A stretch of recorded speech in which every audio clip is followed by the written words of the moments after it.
1961 में जब एनसीईआरटी बन गई और हमारे टैक्स के पैसे से यहाँ तनख्वाहें बंटने लगी, शुरू हो गई हैं, तो इसको 6.5 दशक क्यों लग गए समझने में कि मुगल क्रूर थे।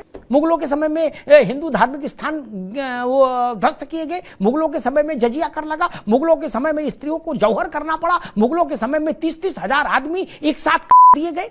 ये सब चीजें समझने में इतना समय, जो विदेशी इतिहासकार हैं जो मुगलों के समय भारत आए, यात्री या इतिहासकार, एक तो डॉक्टर भी आया था, उसने मुगलों के 3 राजाओं के 3 बादशाहों के यहाँ चिकित्सा की, उसने भी बड़े मजेदार किस्से लिखे हैं। बाबर, अकबर, नादिर शाह, चंगेज खां, जितने भी हुए और से लेके रंगीले शाह रंगीले तक, जिनको उन्हीं के महल में लोग मारते थे दारू पिला के, वो उनका घुटंडा भी उतार लेते थे, नंगा दौड़ाते थे, मारते थे, वो भी जिले इलाही थे। ये कोई नहीं एनसीईआरटी वाले पढ़ाते, मगर ऐसा पढ़ाओ बच्चे मजे भी ले थोड़ा इतिहास में, नहीं बोरिंग इतिहास पढ़ा रहे हो। ये भी तो पढ़ाओ कि उनकी एक नाचने वाली से शादी कर ली थी उन्होंने, वो अपना परिवार भी ले आई थी, और फिर उनको दारू पिला के नंगा करके मारते थे उनके साले और बाकी लोग। और बादशाह सलावत पूरे लाल किले में कबूतर बने घूमते थे। औरंगजेब, जिसको बताया जाता है कि ऐसी टोपी बिन बिन के उसने रोटी खाई पानी में डुबो डुबो के, उसकी हकीकत ये थी, उसने कहा कि मैं जल्दी बादशाह बनना चाहता हूँ। अशोक भाई, आप भी दोनों बड़े मजेदार किस्सा है ये क्या। तो उसने अपने एक जो खास था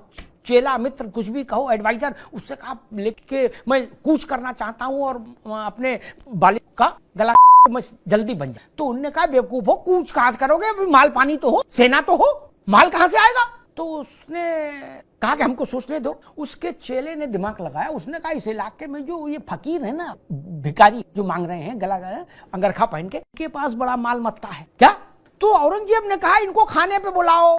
क्या खाने बुलाया, खाना खिलाया, उसके बाद गेट बंद कर लिया और कहा कि शहजादे चाहते हैं कि आप सब लोग ये पुराने कपड़े छोड़कर नए कपड़े जो शहजादे दे रहे वो पहन के जाएं। और पुराने कपड़ों में माल था, सब रख लिया। 2 कंटाप मारे। मुफ्ती साहब, ये कौन बताएगा, ये गांधी जी नहीं बताएंगे ना। नहीं, गांधी जी का आदर है, श्रद्धा है, मैं उनको प्रणाम करता हूं, लेकिन वो ये नहीं बताए।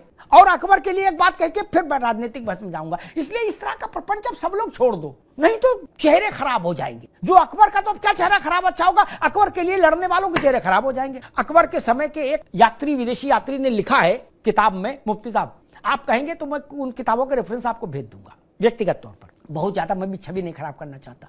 अकबर का सबसे प्रिय शगल क्या था मालूम। जो लोग बताते हैं कि अकबर बहुत विजनरी था, चिंतक था, दिन भर चिंतन करता था और विश्व भर के धर्माचार्यों को बुला के उनसे चिंतन करता, ना गलत है ये। असली शौक क्या था मालूम है, किसी भी मशहूर को जो सबसे सक्रिय रहती है बुलवाता था, अपने पास बैठाता था। फिर उसका सबसे अच्छा एक सैडिस्टिक टेम्परामेंट था, उसकी रुचि इस बात में रहती थी कि हमें अपने ग्राहकों के